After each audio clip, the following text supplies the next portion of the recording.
ऊर्जा किसी भी देश के आर्थिक विकास का एक प्रमुख स्रोत है। विगत कुछ वर्षों से भारत की ऊर्जा खपत अपेक्षाकृत तेज गति से बढ़ रही है। जनसंख्या वृद्धि एवं आर्थिक विकास दर बढ़ने के कारण, क्योंकि ऊर्जा आर्थिक विकास में पर्याप्त भूमिका निभाती है, अतः ऊर्जा की खपत एवं आर्थिक विकास के बीच का संबंध अर्थशास्त्रियों के लिए एक महत्वपूर्ण विषय रहा है। भारतवर्ष में सदैव से ही ईंधन के समृद्ध संसाधन रहे हैं, जैसे कि कोयला एवं प्राकृतिक गैस। जीवाश्म ईंधन जैसे कि कोयला, पेट्रोल, डीजल आदि परंपरागत रूप से प्रयोग किए जाते रहे हैं और आज भी व्यापक उपयोग में हैं। जब हम कोयला और गैस जैसे जीवाश्म ईंधनों का प्रयोग चलाने के लिए या बिजली बनाने के लिए करते हैं, तो वातावरण में कार्बन डाइऑक्साइड प्रदूषण के रूप में छोड़ते हैं। जब वनस्पति को नष्ट किया जाता है या जलाया जाता है, तब भी सबके अंदर कार्बन तत्व कार्बन डाइऑक्साइड के रूप में वायुमंडल में फैल जाता है, जो ग्लोबल वार्मिंग में योगदान देने का कारण बनता है। वातावरण में प्रदूषण का एक 5वां हिस्सा वनों की कटाई और छटाई के कारण होता है। भेड़ और अन्य मवेशी जैसे पशु वातावरण में मीथेन गैस पैदा करते हैं। किसानों द्वारा उपयोग किए जाने वाले कुछ उर्वरक नाइट्रोजन ऑक्साइड छोड़ते हैं, जो प्रदूषित गैस है। ये सभी गैसें ग्लोबल वार्मिंग का कारण बनती हैं। पृथ्वी को सूर्य से रेडिएंट प्रकाश और गर्मी प्राप्त होती है।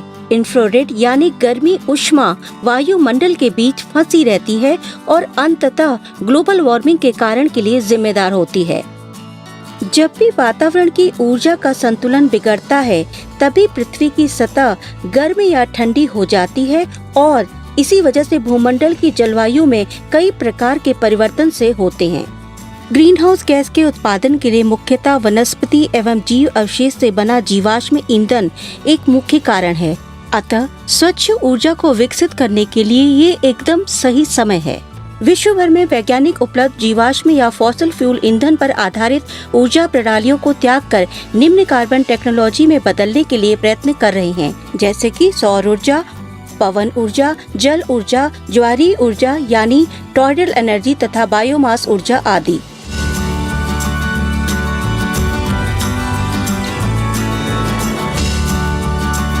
तापीय ऊर्जा यानी मध्य थर्मल एनर्जी ऊर्जा कुछ बिजली का लगभग 75% है, न तो पर्यावरण के अनुकूल है और न ही स्वच्छ है। अतः दुनिया भर की सरकारों के लिए देश की आम जनता को स्वच्छ ऊर्जा को कम दामों में मुहैया कराना प्राथमिकता का विषय बना। पिछले 5 वर्षों में भारत सरकार पूर्णतः प्रतिबद्ध है स्वच्छ ऊर्जा, कड़े शोध एवं विकास निवेश को दोगुना प्रौद्योगिकी को उच्च स्तर तक पहुंचाने के लिए। डीबीटी यानी बायोटेक्नोलॉजी विभाग भारत में मिशन इनोवेशन गतिविधियों की देखरेख कर रहा है। भारत सरकार वर्तमान में डबल क्लीन एनर्जी के शोध एवं विकास की राह पर अग्रसर है। I am very pleased to tell you our bit about the clean energy that we are working on. All of you are aware that CSIR, the Council for Scientific and Industrial Research, has been working in many different areas in the country, areas related to science and technology and its applications to the society in general. Traditionally, energy in the country has been derived from either thermal sources, thermal power stations and all, or from hydroelectric power sources. Now both of these have pros and cons in terms of amount of generation and all, but they also leave a big carbon footprint on the earth, and therefore what we have been continuously looking for are alternate energy sources which are available in abundance and do not have very negative impact on the environment in general. One of the ways to doing that is the solar way. We have solar energy available in plenty, and if we can tap that and meet our energy requirements, that will be terrific for our society. So, but it will also be environmentally friendly, it's sustainable, and it would meet all the requirements of the country in general. आइए विभिन्न प्रकार की नवीकरणीय ऊर्जाओं पर एक नजर डालें। सौर ऊर्जा। हमारे देश में विभिन्न नवीकरणीय ऊर्जा संसाधनों में सौर ऊर्जा की क्षमता सबसे अधिक है और सौर ऊर्जा क्षमता लगभग 60,000 लाख गीगावाट आवर्स प्रति वर्ष है। भारत में सौर ऊर्जा का उपयोग लंबे समय से किया जाता रहा है। सौर ऊर्जा को बहुत आशाजनक पाया गया है और साथ ही इसके अत्यंत महत्वपूर्ण उपयोगिता के विषय में जानकारी भी अनक है। सोलर पैनल्स में अनेक छोटी छोटी इकाइयां होती हैं जिन्हें फोटोवोल्टेइक कोशिकाएं कहा जाता है। ये सूर्य के प्रकाश को बिजली में परिवर्तित करते हैं। प्रत्येक फोटोवोल्टेइक कोशिका एक सैंडविच के समान है जो विभिन्न प्रकार की अर्ध संचालित सामग्री की 2 पतली परतों से बने होते हैं। प्रायः सिलिकॉन के एक साथ जुड़ी हुई अनेक कोशिकाएं एक और पैनल बनाती हैं। इन सौर पैनलों को उच्च वोल्टेज विद्युत उत्पादन के लिए स्थापित किया गया है। जब एक सौर पैनल सूर्य के एकदम नीचे होता है और प्रकाश किरणें सीधे उस पर पड़ती हैं, तो ये सौर पैनल अपनी पूर्ण क्षमता के साथ काम करते हैं। जैसे जैसे सूर्य अपनी दिशा बदलता है, वही सौर पैनल अब छाया में आ जाते हैं और उसकी विद्युत उत्पादन क्षमता काफी कम हो जाती है।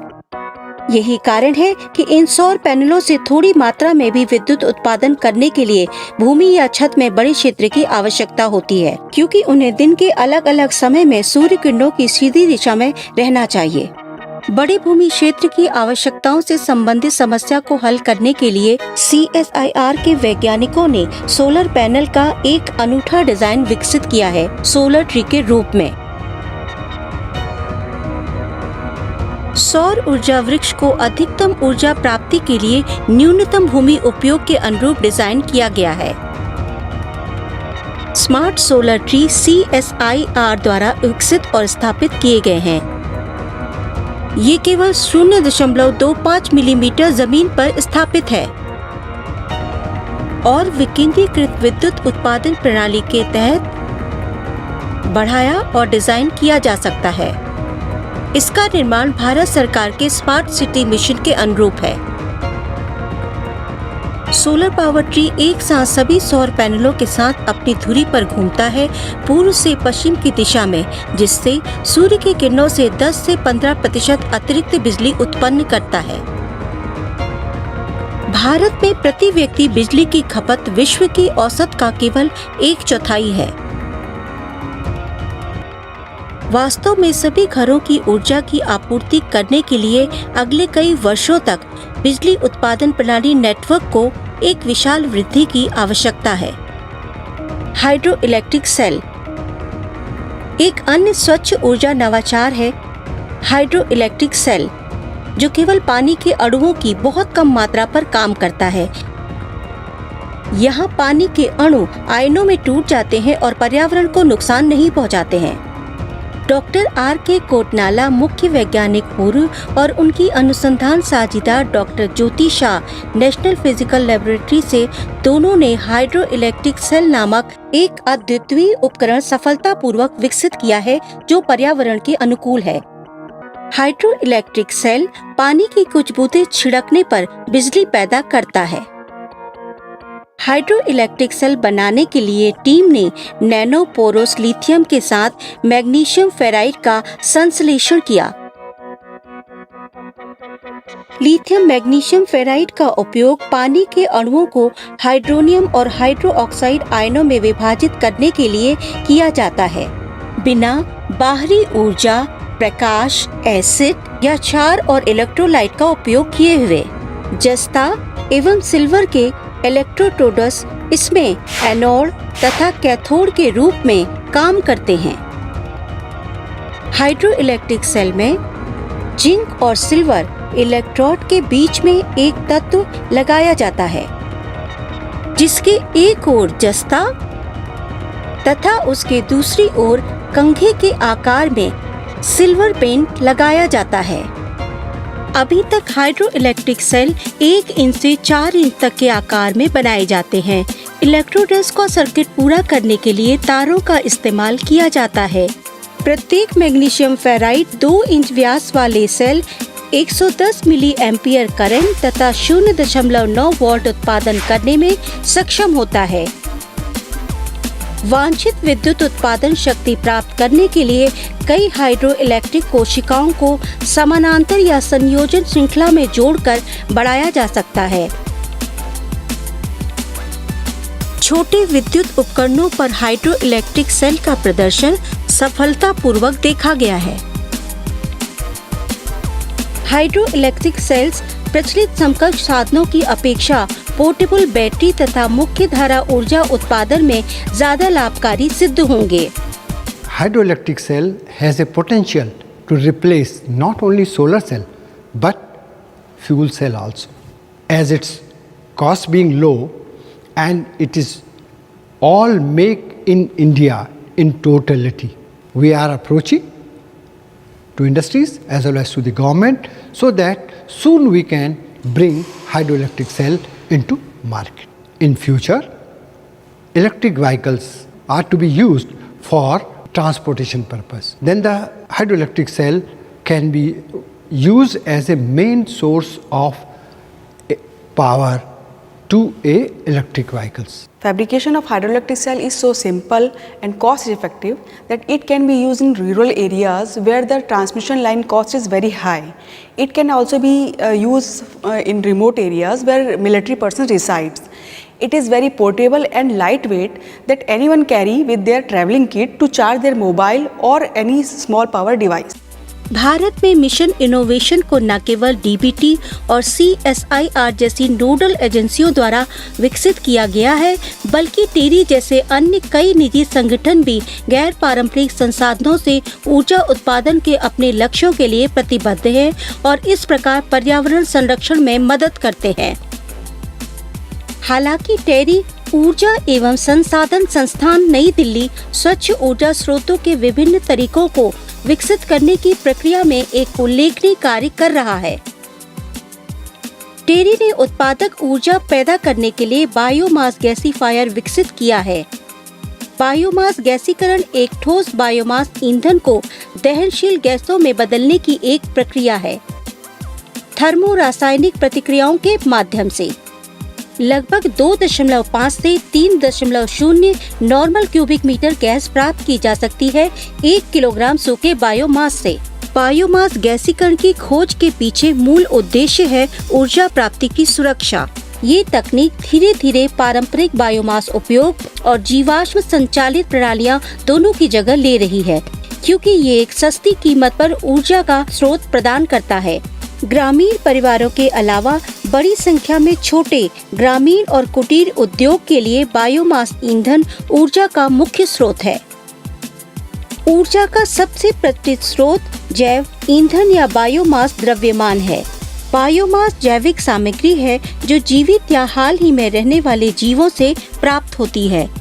टेरी ने सौर ऊर्जा से चलाए जाने वाले यानी बायोमास क्लीन कुकिंग स्टोव के विभिन्न मॉडल विकसित किए हैं, जिसमें न केवल धुआं कम होता है बल्कि इनमें जलाऊ लकड़ी की खपत भी कम होती है।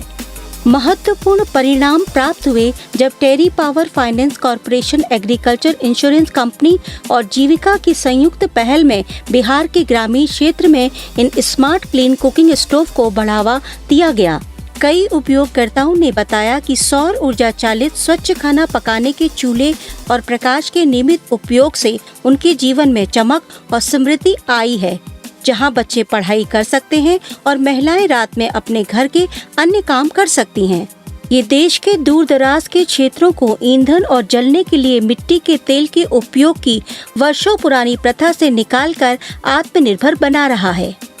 सोलर लाइट से हमको सूक्ष्म रोशनी मिल रहा है और रात में बच्चे लोग को पढ़ने में आसानी हो रहा है और रात में दीदी लोग सिलाई बुनाई करती है। पहले जो है हम सोनमनकी जाके मोबाइल चार्ज करते थे 5 रुपया दे के डेली बाय डेली।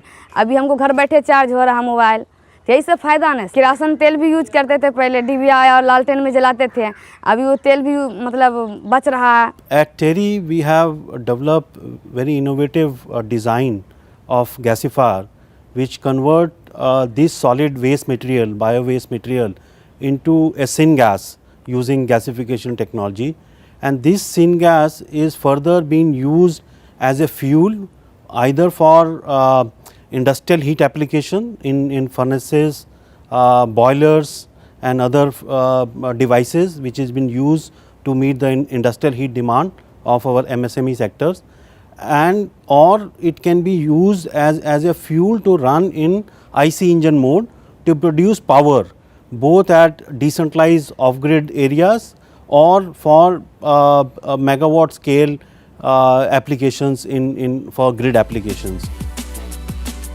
परिवहन ईंधन प्राथमिक ऊर्जा उत्पादन का लगभग 25% हिस्सा होता है। कच्चे तेल का आयात बिल भारत के कुल आयात का लगभग 34% है।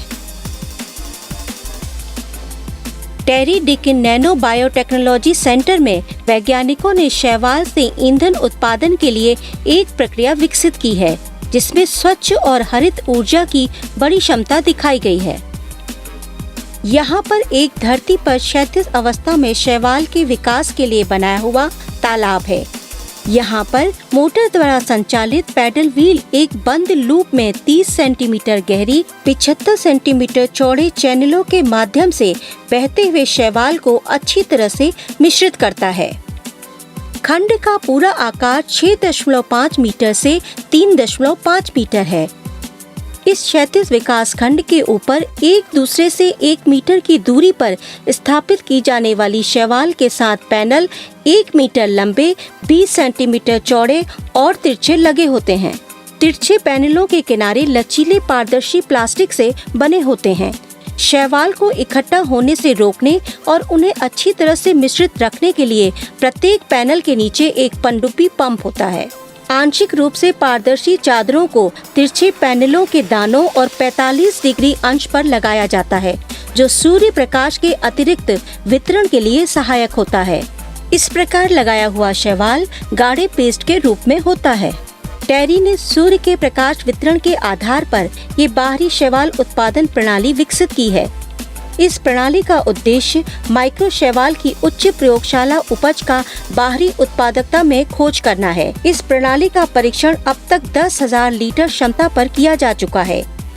We are working on is first development of an outdoor algal growth system for algal production.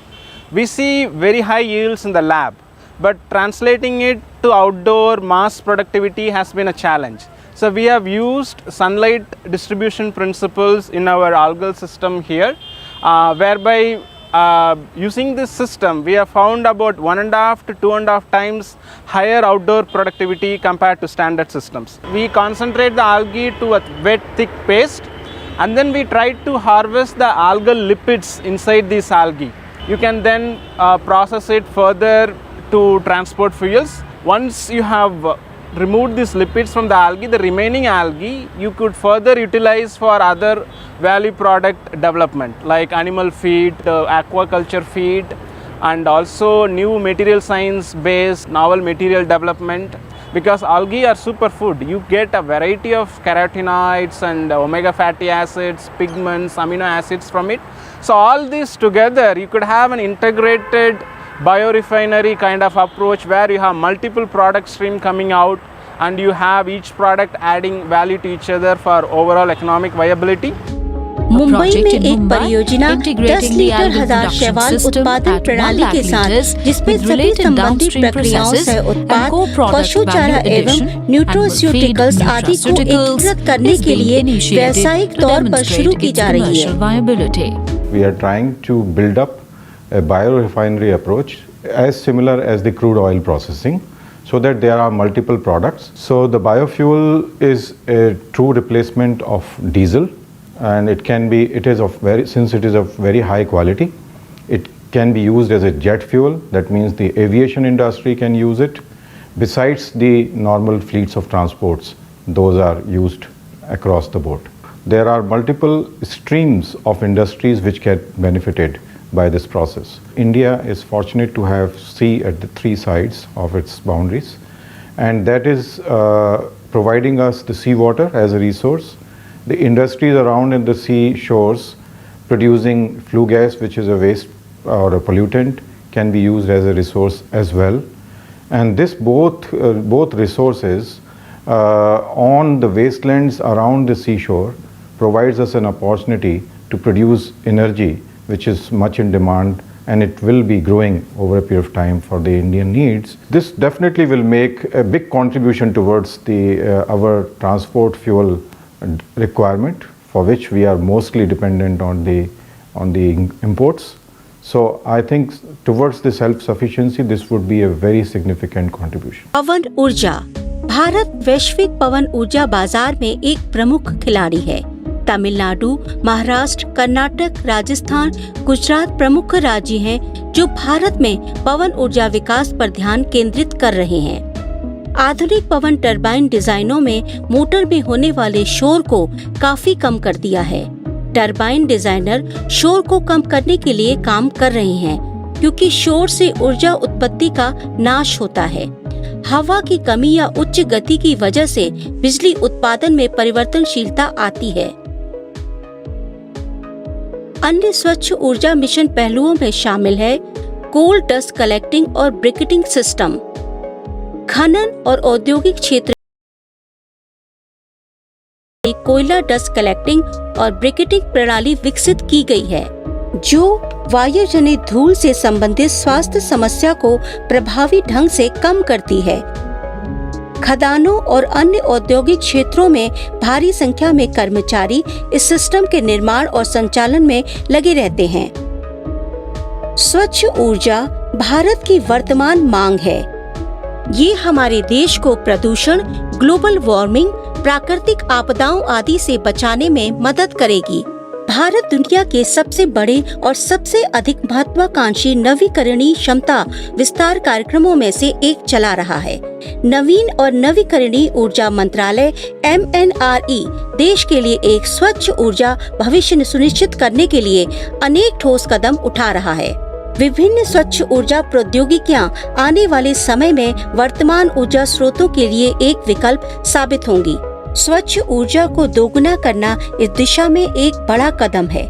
हालांकि ये पूर्ण विकल्प साबित नहीं हो सकते, लेकिन फिर भी भविष्य में ऊर्जा उत्पादन और वितरण के लिए पूरक है, ताकि प्रकृति मुस्कुराए और लहराए स्वच्छ ऊर्जा से।